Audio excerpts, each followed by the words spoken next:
Actually মই মানসিক আৰু শাৰীৰিকভাৱে ইমান বিধ্বস্ত হৈছোঁ যে সাক্ষাৎকাৰ দিয়াৰ পৰিস্থিতি মই নাই। তথাপি ঘটনাটো জনসন্মুখত নানিলেই নহয়, এনেকুৱা এটা জঘন্য কাম। আমাৰ কেমিষ্ট্ৰিৰ বিষয় শিক্ষক শ্ৰীযুত মহম্মদ হুছেইন, মই অধ্যক্ষৰ দায়িত্বভাৰ লোৱাৰ পিছৰে পৰা তেওঁ ব্যক্তিগতভাৱে মোৰ প্ৰতি আক্ৰোশ পুহিয়ে আছে। কাৰণ 2017 চনতো এবাৰ এনেকুৱা এটা ঘটনা ঘটাইছিল, শাৰীৰিকভাৱে মোক অপদস্থ কৰিছিল, থানাত তাৰ বিৰুদ্ধে অভিযোগ দিয়া হৈছিল, ইন্সপেক্টৰকো মই অভিযোগ দিছিলোঁ দুই জিলাত, কিন্তু কোনো ধৰণৰ তেওঁৰ বিৰুদ্ধে ব্যৱস্থা লোৱা হোৱা নাই। আজি আনুমানিক 11টা মানত মই মোৰ অফিচ কক্ষত বহি আছিলোঁ, মই এটা নটিচ লিখি আছিলোঁ আহিবলগীয়া যিটো স্বচ্ছতা সৰ্বেক্ষণৰ বিষয়ে ডিষ্ট্ৰিক্ট লেভেলত এটা কম্পিটিশ্যন হৈ আছে, কম্পিটিশ্যন তাৰ নটিচটো মই প্ৰথম বৰ্ষৰ আৰু দ্বিতীয় বৰ্ষৰ ল'ৰা ছোৱালীৰ কাৰণে লিখি আছিলোঁ। প্ৰায় নটিচটো মই সমাপ্তই কৰিছোঁ। ঠিক সেই সময়ত মহম্মদ হুছেইন মোৰ কক্ষত সোমাই হাজিৰা বহীত চহী কৰাৰ কাৰণে। তো মই ক'লোঁ যে এইটোতো পলম হৈ গৈছে যথেষ্ট, এনেকৈ আহিলেতো নহ'ব, সময়মতে আহিব লাগিব। কোনো কথা নাই, অতৰ্কিতে সি মোক আক্ৰমণ কৰিলোঁ, উপযোগ কৰি আক্ৰমণ কৰি মোৰ নাক প্ৰায় ভাঙি দিছে, গল টিপি ধৰিছিল, তাৰপিছত ধস্তাধস্তি আৰম্ভ কৰিছে। মোৰ গল এনেকৈ চিপি ধৰিছিল যে মই শ্বাসৰুদ্ধ হৈ গ'লোঁ। আৰু মই যদি অলপ দুৰ্বল, শাৰীৰিকভাৱে দুৰ্বল হোৱা ব্যক্তি হ'লোহেঁতেন, মোৰ হয়তো আজি প্ৰাণ গ'লহেঁতেন।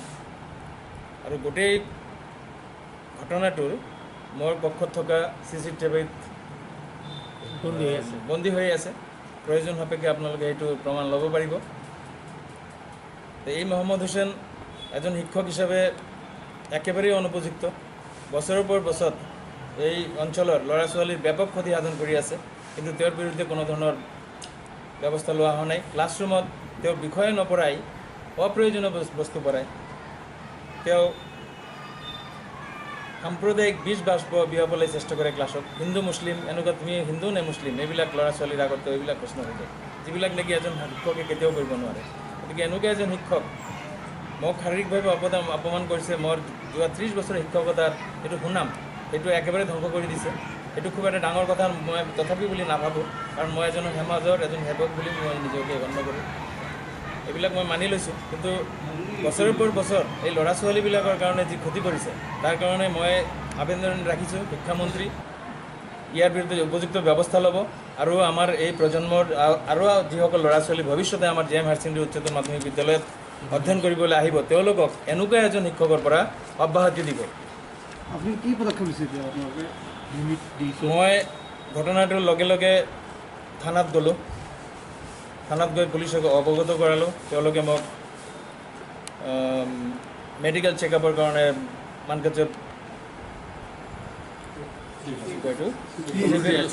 PHCত পঠালে।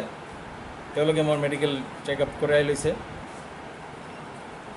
তাৰপিছত মই অভাৰ থানাৰ ভাৰপ্ৰাপ্ত বিষয়াৰ লগতো কথা পাতিছোঁ। তেখেতে নাথ ডাঙৰীয়া বুলি যিজন তেওঁৰ সহযোগী কৰ্মচাৰী আছে, তেখেতক কৈলে যে ধৰি লৈ আহক। তাৰপিছত কি কৰিছে মই নাজানো, সদ্যহতে কি হৈছে।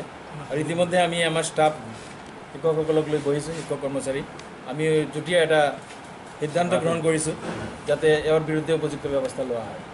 কিন্তু এইখিনিতে মই অনুকুৱাই দিব বিচাৰিছোঁ যে আমাৰ জিলাৰ স্কুল পৰিদৰ্শক মহোদয়, ইয়াৰ আগতে তেওঁক অৱগত কৰা হৈছিল, কি অজ্ঞাত কাৰণে তেওঁৰ বিৰুদ্ধে কোনো ধৰণৰ ব্যৱস্থা আজিলৈকে কিন্তু তেওঁ লোৱা নাই। এইটো অত্যন্ত পৰিতাপৰ বিষয়। এই স্কুলৰ পৰিদৰ্শক মহোদয়ৰ ওচৰত মোৰ লিখিত অভিযোগ এতিয়াও তেওঁৰ অফিচত ফাইলত জমা পৰি আছে, কিন্তু ফাইলৰ কোনো ধৰণৰ মুভমেণ্ট নাই। তেওঁৰ বিৰুদ্ধে কোনো ধৰণৰ অভিযোগ কাৰ্যকৰ্তা হাতত লোৱা নাই। আজিও মই হোৱাটছএপত পঠাইছোঁ, তেওঁক বাৰে বাৰে মোবাইলত মই কণ্টেক্ট কৰিবলৈ চেষ্টা কৰিছিলোঁ, কিন্তু তেওঁক পোৱা নাই। উপায় নাপাই মই বাধ্য হৈ মই মোটামুটি কথাখিনি মই হোৱাটছএপত এই মানসিক অৱস্থাটো যিখিনি সম্ভৱ, হয়তো সঠিক চিত্ৰ ফুটি উঠা নাই, তথাপি যিখিনি সম্ভৱ মই হোৱাটছএপত ব্যক্ত কৰিছোঁ কথাখিনি।